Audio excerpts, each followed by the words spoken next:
the thing that pisses me off more than anything, that Parliament in Canada has royally screwed up over, is the fact that they will not meet with the truckers. Why? Why won't they meet? These aren't terrorists that they're negotiating with. These are peaceful Canadian citizens. Why won't they meet with these citizens? It just doesn't make sense to me. So if Trudeau was smart, first of all, he wouldn't have fled the country and hid like a scared little bitch. He would have actually addressed the citizens, okay? And not in an antagonizing and hateful way, which is what he did from day one. From day one, he came out and read some script that was put together by the same liberals who basically write for Joe Biden. I mean, you could just tell this stuff reeks of liberal insanity. He read it from some undisclosed location, apparently in America. I mean, this is how scared he is. He was run out of his own city into the United States of America. Why he thought America would be safe is beyond me. I mean, we're just as pissed off about these lockdowns as the Canadians are. But nevertheless, he fled to America. He read this speech from an undisclosed location and immediately started slamming his own citizens. Okay? Now, I don't know where these liberal politicians get their training. I don't know, did they skip the class about you're a president for all, you're a prime minister for all? Did they skip the part about working with your citizens? Because it seems like they've all went to China to learn how to be a communistic dictator, because this is exactly what they're acting like right now. All Trudeau would have had to do is at least engaged in a conversation. I mean, it really could have been that simple. It could have been that simple to just kind of de-escalate the situation and say, all right, totally don't agree with this. Okay, you coming in here and shutting down the city of Ottawa, I do not agree with, but let's have a conversation. This is how tyrannical it's getting now in both Canada and the United States.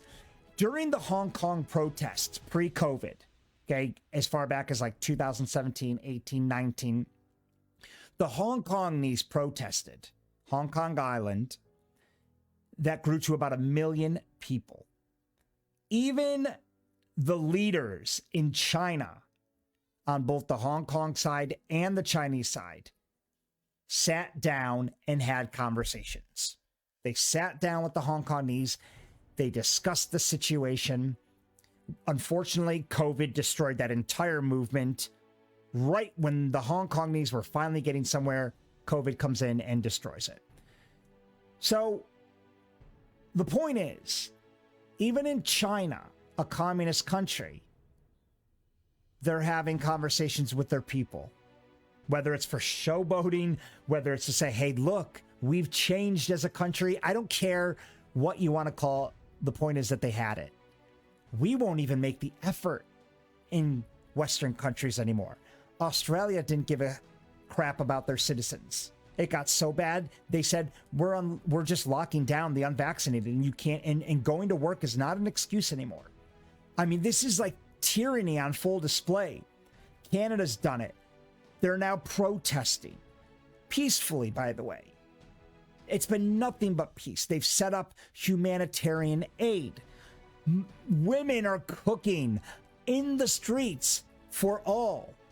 The truckers keep coming in and they're saying, listen, you will not see a single act of violence out of us towards any police, towards any Antifa or any resistance, any other groups that show up in retaliation.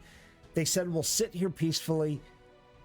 You can arrest us, you can restrain us, you can take us away.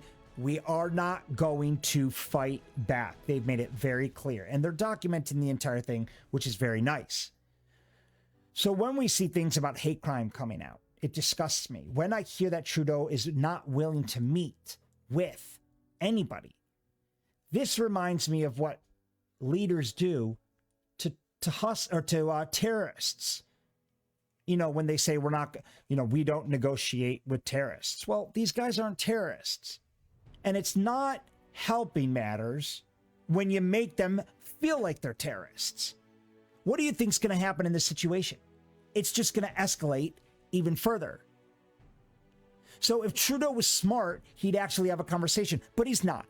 Because liberals right now, under no circumstance, will they have a conversation with anybody on either side. They're just going to do whatever the hell they want to do. I mean, it's really that simple. And I think that is the worst part about what's going on in the world today, that they refuse to sit down.